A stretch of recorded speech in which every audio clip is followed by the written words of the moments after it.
Pakistan international airline का Europe में परवाज़ों का इजाज़तनामा 6 माह के लिए मनसूख कर दिया है। बहुत बड़ी खबर है ये, क्योंकि यूरोपीय यूनियन फ़ज़ाई सेफ्टी एजेंसी की जानिब से किए गए इस फैसले का इतलाक़ 1 जुलाई से होगा और ये वक्त ज़्यादा दूर नहीं। याद रहे कि वफाकी वज़ीर बराए हवाबाज़ी ग़ुलाम सरवर खान साहब ने कौमी असम्बली में कराची तैयारा हादसे की रिपोर्ट पेश करते हुए पायलट्स के जाली लाइसेंस का तस्करा किया था और यह खबर आग की तरह फैल गई थी और इंटरनेशनल मीडिया पे भी एक हाइप क्रिएट इसने कर दी थी, जिसके बाद उसके जो नेगेटिव एस्पेक्ट्स हैं वो आज हम इस खबर की सूरत में देख रहे हैं कि PAE की यूरोप की परवाज़ें 6 माह के लिए मनसूख हो गई हैं। तो इस मनसूखी की जिम्मेदार क्या हुकूमत है, इस पर बात करते हैं। नासिर बिगचौकताई साहब, ये बहुत बड़ा फैसला है, पाकिस्तान की जगहसाई एक तरीके से अगर देखा जाए। आपका ओपिनियन साथ इस राय के साथ भी कि पॉलिटिकल पॉइंट स्कोरिंग के चक्कर में क्या कुछ हम गलत तो नहीं कर बैठे?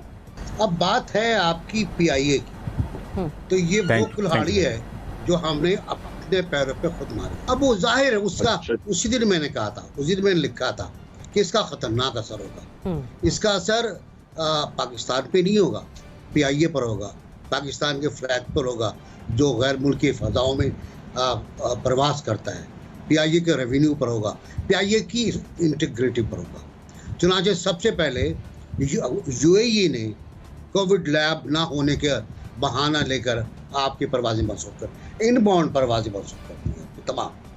वो खुद आने को तैयार हैं, आपकी परवाज़ों को लेने के लिए तैयार नहीं है। आज यूरोप का जो वाक़या है ये बहुत बड़ी ज़रब है, ये बहुत बड़ी ज़रब है पाकिस्तान को। छोड़ें PIA को, वो छोड़ें PIA के पॉलिटिक्स को, कितने हज़ार PIA में लोग काम कर रहे हैं, कितने लाख आदमी वहाँ भर्ती हो गए हैं। ये पाकिस्तान के ऊपर एक हमला है और वो हमला हमारी अपनी गलती से हुआ है। हमने अपने डिफेंस ठीक नहीं रखे थे, हमने अपना किला ठीक नहीं बनाया था, हम पता नहीं क्या क्या कह रहे थे और क्या क्या कहना चाहते थे। मेरे ख्याल है कल प्राइम मिनिस्टर ने भी कहा है कि मैं PIA की रिपोर्ट पेश करना चाहता था, लेकिन इस तरह नहीं, हमारी बदनामी हो गई है और वाकई हमारी बदनामी हो गई। अगर यूरोप आपकी परवाज़ें बंद कर रहा है तो फिर कहाँ जाएंगे आप? अमेरिका जाएंगे आप? इतनी लंबी फ्लाइट ऑस्ट्रेलिया जाएंगे आप? मुमकिन है वो भी बंद कर दें आपको। देखिए, पायलट की सेफ्टी का मसला जो है वो जहाज की सेफ्टी का मसला है और जहाज की सेफ्टी का मसला जो है वो मुसाफिरों की सेफ्टी है। कोई मुल्क अपने मुसाफिरों को गुलाम सरवर साहब के कहने पर खतरे में नहीं डालेगा। हमारी जाली नाम ने जाहिर लाइसेंस। तो मुख्तसर ये कि हुकूमत ने अपने पांव पर खुद कुल्हाड़ी मारी, जिसका खुमियाजा हम आज इस फैसले के बाद सुन रहे हैं। 3 बार मारी। ठीक, जनरल साहब, यूरोपीय यूनियन एयर सेफ्टी एजेंसी का आज का ये इक़दाम यकीनी तौर पर हमारी क्रेडिबिलिटी पर एक क्वेश्चन मार्क है। इसकी जिम्मेदारी अब देते हुकूमत को? जी बिल्कुल। बात यह है कि PIA वैसे तो तबाह हाल थी और हमें पता है कि पिछले 10 सालों में इसके साथ क्या होता रहा।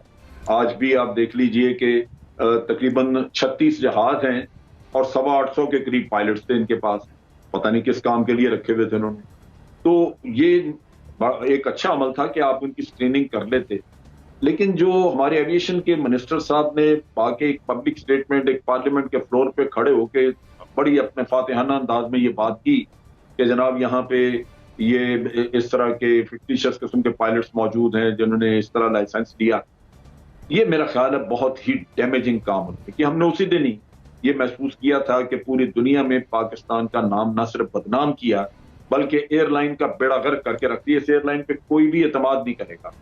ये आज हम ठीक भी कर लें कि यहाँ से वो पायलट्स आइडेंटिफाई हो गए, हमने उनको छुट्टी कर दी, निकाल दिया सब कुछ, उसके बावजूद हमारे सिस्टम के ऊपर दुनिया का एतमाद उठ जाएगा कि यहाँ ये सिस्टम मौजूद है जहाँ पे आप उसको सरकमेंट कर सकते हैं, आप जाली लाइसेंस दे सकते हैं। ये कोई छोटी बात नहीं है। हाँ, कोई एतमाद रहा किसी को, अंदरूनी मुल्क भी लोग बात कर रहे हैं, लेकिन सबसे इंपॉर्टेंट चीज है कि आपके सिस्टम के ऊपर से बाहर के ममालिक का जब उठ गया एतमाद, तो ना आपके पायलट्स को बाहर नौकरियां मिलेंगी, उनको जॉब नहीं मिलेंगे और ना ही आपकी एयरलाइन पे कोई सफर करना चाहेगा। ये बहुत बड़ा इन्होंने एक मैं समझता हूँ एक बहुत ही बड़ा नुकसान किया अपने मुल्क का भी, एयरलाइन का भी, और मुल्क के ऊपर जो एतमाद थोड़ा बहुत था किसी जमाने में हमारी एयरलाइन पे एतमाद था दुनिया का, वो भी तकरीबन शटर करके रख दिया। अनिका, एक अबूरी रिपोर्ट अभी तफसीली रिपोर्ट नहीं है, ठीक है, उसके बाद ही हम देखते हैं कितना बड़ा डिजास्टर हमें असेंबली फ्लोर पर मिला। آج کا یہ فیصلہ کس طرح سے انالیسس دیں گی آپ ساری سچویشن پر؟ ذرا کچھ شہر دے لوگ بھی ظالم سن، کچھ سانو مرندہ شوق بھی سی. ٹھیک ہے، مانا آپ کی پی آئی اے کے اندر بہت سارے پائلٹس خراب ہوں گے، آپ کی باقی ایئر لائنز میں بھی بڑے پائلٹس خراب ہوں گے، آپ کا سسٹم بھی خراب ہوگا، سب کچھ ہی خراب ہوگا، آوے گا ہوا ہی بگڑا ہوگا.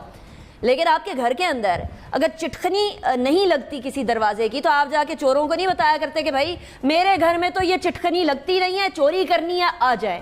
جو ہمارے وزیر صاحب نے کیا ہے اسمبلی کے اندر وہ ایگزیکٹلی یہ کیا ہے کہ آپ نے پوری دنیا کے سامنے علل اعلان بات کر دی کہ ہمارے یہاں یہ مسئلہ ہے اور یہ مسئلہ جو ہے پتہ نہیں کب سے چلا آ رہا ہے اور پتہ نہیں کب ٹھیک ہوگا. نہ آپ نے فہرست کی تصدیق کی، نہ آپ نے ناموں کی تصدیق کی، نہ آپ نے ان کے امپلائی نمبرز کی تصدیق کی، نہ آپ نے یہ تصدیق کی کہ وہ جو پائلٹس ہیں وہ کس والی ایئر لائن میں ہیں. اس پہ سی ای او پی آئی اے ارشد ملک صاحب نے بھی ایک خط لکھا تھا کہ جو فہرست آپ نے دی ہے اس کے اندر بہت ساری انوملیز نظر آ رہی ہیں، کائنڈلی اس کو صحیح کر دیجئے گا. ایک طرف ارشد ملک صاحب پی آئی اے کو سنبھالنے کی کوشش کر رہے ہیں، دوسری طرف ہمارے وزیر صاحب اس کو ڈبونے کی کوشش کر رہے ہیں. مجھے تو یہ بات سمجھ نہیں آئی کہ اگر آپ نے اگر آپ کو بہت ہی زیادہ شدت سے رپورٹ پبلک کرنا ہی تھی تو آپ پبلک کے نمائندوں کے سامنے پبلک کرتے، آپ اس سیشن کو ان کیمرہ کر لیتے، آپ اس کو پارلیمنٹ والے پی ٹی وی کے اوپر دکھانے کی بجائے آپ اس کو کہتے کہ اس کو خفیہ رکھیے. ہم نے ایک عبوری رپورٹ آپ کے سامنے پیش کرنی ہے. ہم چاہتے ہیں کہ پبلک کے وہ نمائندے جن کو پبلک الیکٹ کر کے نیشنل اسمبلی میں لے کر آئیے، ہم چاہتے ہیں کہ وہ ان ہوں اس تمام کی تمام صورتحال پہ جس سے پی آئی اے گزر رہی ہے. اسی لیے ہم یہ چاہتے ہیں کہ کیمرہ کی آنکھ اس کو پوری دنیا کو نہ دکھائے. ہم صرف اور صرف پارلیمنٹیرینز کو یہ معاملہ سامنے لے کر آنا چاہتے ہیں اور that would have been sufficient. اس کو پبلک کرنا ہی کہا جائے گا. لیکن وزیر ہوا بازی ماشاءاللہ آئے، انہوں نے دبنگ قسم کی تقریر کی اور انہوں نے کہا کہ شاید انہوں نے ماؤنٹ ایوریسٹ یا K2 سر کر لیا ہے اور اب جو ہے اس کا خمیازہ ہمیں یہ ڈومینوز ایفیکٹ کی طرح ہمیں نظر آئے گا. اس کا خمیازہ پہلے آپ نے ویتنام کے اندر اپنے پائلٹس کو گراؤنڈ ہوتے ہوئے دیکھا. ہمارے پائلٹس کے اوپر اب الزام یہ لگنے لگ گیا ہے، چاہے وہ پتہ نہیں کتنے سالوں کی محنت کرنے کے بعد پائلٹ بنے ہو، کہ جی یہ سارے کے سارے ایک جیسے. اب جب تک چیز کلیئر نہیں ہوگی تب تک پاکستان کے پائلٹس، پاکستان کی ایئر لائنز، ان تمام کے اوپر سوالیہ نشان رہے گا. اور یہ جو 6 مہینے کا بین ہے ذریعہ، یہ اربوں روپے کا نقصان ہے، یہ کروڑوں کی لاکھوں کی بات نہیں ہے، یہ اربوں روپے کا نقصان ایک جملہ کر گیا. تو میری نظر میں حکومت بالخصوص وزیر صاحب 100% اس بات کے ذمہ دار ہیں